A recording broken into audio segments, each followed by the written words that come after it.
Hello everybody, this is Mr. Bowman. Today we're going to be looking at the ALEKS topic, writing an equation in standard form given the slope and a point. Alright, so we have a point here and a slope right there. Right? Important to note those.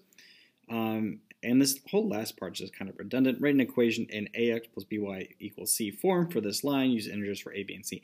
Those are all parts of standard form, so I'm not really sure why they reiterate those, but they did. So here we are. All right, so we have a point and a slope. Whenever you do, or you're trying to come up with an equation of a line, it's usually easiest to start in point-slope form, then change it into whatever your end goal is.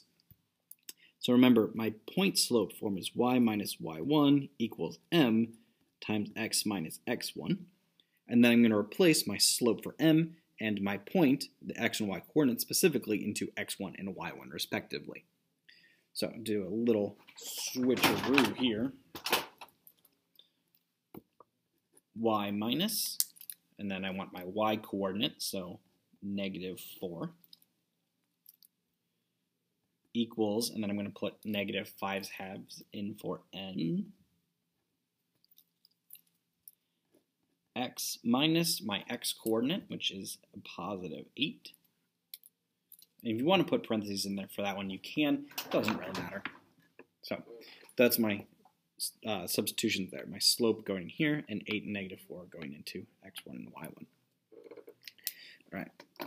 So now that I have that, I want to simplify just a bit to try and clean up some of these parentheses and everything. Since I know standard form, being ax plus by equals c, has no parentheses, I want to try and get rid of those. So y minus -4 turns into y plus 4.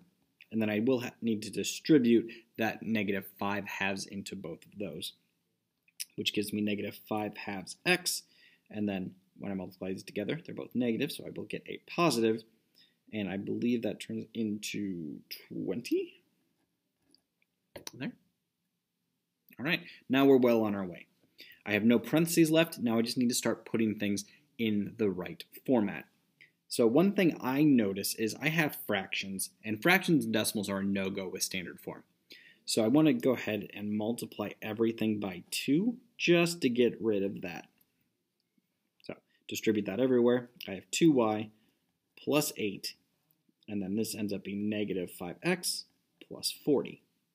Okay, make sure you get it to everything, even like the y that's by itself, still a term by itself, so it still gets the multiplication there. After that, I want all my x and y's on the left and everything else on the right. So I'm going to subtract 8 from there and add 5x. Which leaves me at 5x, and it's still 2y. That doesn't change, so that's still positive. And then 40 minus 8, because this is 0 and that's 0, so those are gone. 40 minus 8 will give me 32. So let's check to make sure this is in standard form. Are they all integers? 5, 2, 32. Yes. Is A positive? Yes. And are they in the right order? ax plus by equals 32. Yes. So we're done.